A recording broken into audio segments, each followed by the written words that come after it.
اور محمد رسول اللہ کا فرمان، یہ چیز ہمارے لیے دلیل ہے، یہ چیز ہمارے لیے دلیل ہے اور ہمیں اسی دلیل کو ماننا ہے، ہمارے لیے اور کوئی دلیل نہیں ہے، کوئی دلیل نہیں۔ کل ہم نے حضرت عمر فاروق والا واقعہ سنایا تھا آپ کو، کہا تھا کہ اگر میں قرآن و حدیث کے خلاف کوئی کام کرنے کے لیے کہوں تو تم میرا کیا کرو گے؟ تو ایک نوجوان اٹھا اور کہنے لگا عمر تیری تلوار چھین کر تیری ہی گردن اڑا دیں گے۔ تصور کیجئے کہ کیسی بہادری تھی اور کیسا جرأتمندانہ قدم تھا یہ کہ تیری تلوار چھین کر تیری گردن اڑا دیں گے۔ اور آج لوگ حساب و کتاب کے نام سے پتہ نہیں چڑھتے کیوں ہیں؟ حضرت عمر فاروق کے چہرے پر نظر ڈالو، منبر پہ کھڑے ہیں، الحمدللہ نحمدہ ونستعینہ ونستغفرہ۔ ایک نوجوان اٹھا کہتا عمر ابھی خطبہ دینا شروع مت کر، ابھی پہلے میرے سوال کا جواب دے۔ کہا کیا ہے سوال؟ اے نوجوان جلدی سوال بتا۔ کہا عمر تیرے جسم کے اوپر یہ نیا کرتا نئی قمیض جو میں دیکھ رہا ہوں یہ کہاں سے آیا؟ پہلے اس بات کا حساب دے۔ اے عمر یہ نیا کرتا نئی قمیض جو تو پہن کے آیا پہلے اس کا حساب دے، یہ کہاں سے آئی؟ حضرت عمر نے کہا میرے بیٹے اٹھو ذرا اس آدمی کو، اس نوجوان کو صفائی پیش کرو کہ یہ قمیض یہ کرتا کہاں سے آیا؟ کہنے لگا بیت المال سے ایک چادر سب کو ملی تھی، ایک چادر میرے باپ کو بھی ملی تھی، اسی چادر کا میرے باپ نے کرتا بنا لیا، قمیض بنا لی۔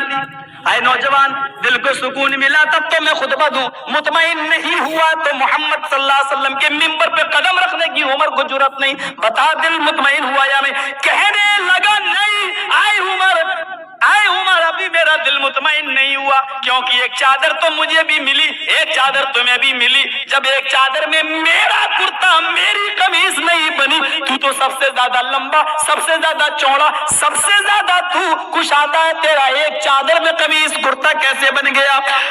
بولا کافر اٹھا، حضرت عمر کا کہنے لگا ایک چادر مجھے بھی ملی تھی، ایک چادر میرے باپ کو بھی ملی تھی، میرے باپ کے قمیض میں 12 پیوند لگے ہوتے تھے، مجھے برا لگتا تھا تو میں نے اپنی چادر بھی اپنے باپ کو دے دی، میری اور اپنی دونوں چادریں ملا کر میرے باپ نے قمیض بنا لی۔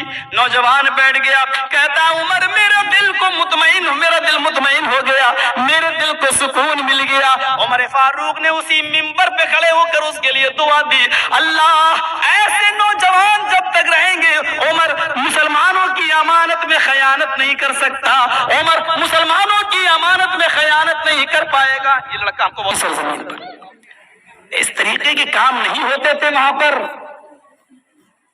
امیر تھا تو وہ ذمہ دار تھا، اور ایک ایک چیز کی ذمہ داری، رات کی تاریکیوں میں گشت لگانا اور رات کی تاریکیوں میں سیر کرنا اور رات کی تاریکیوں میں جا کر غریبوں کا حال دیکھنا، یہ کوئی معمولی بات نہیں ہے، کوئی معمولی بات نہیں ہے میرے بھائیوں۔ خصائص علامہ سیوطی کی ایک مشہور کتاب ہے، اس کے اندر ایک واقعہ نقل کیا گیا حضرت عمر فاروق رضی اللہ تعالیٰ عنہ کے تعلق سے۔ رات میں نکلے گشت کرتے ہوئے تو ایک آدمی کو دیکھا کہ وہ باہر اپنی جھونپڑی کے باہر رو رہا ہے، پوچھا کہ کیا بات ہے؟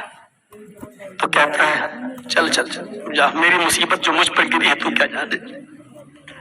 حضرت عمر بیٹھ گئے، تسلی دینے لگے، بتاؤ تو بات کیا ہے؟ اس کو معلوم نہیں کہ میرے سامنے جو بیٹھا ہے وہ عمر ہے، معلوم نہیں کہ امیر المومنین ہے۔ کہا بات کیا ہے؟ کہا جاؤ تم، جاؤ میری مصیبت بس مجھے سزا مل رہی، میں اپنے ہاتھ کسی اور کو نہیں دینا چاہتا ہوں، آپ جائیے۔ کہا میں نہیں جاؤں گا جب تک تو اپنی پریشانی نہیں بتائے گا، شیئر کرنا چاہتا ہوں میں اپنی پریشانی، تمہارے غم کو بتاؤ تو کیا ہے، اپنے ساتھ بانٹنا چاہتا ہوں تمہارا۔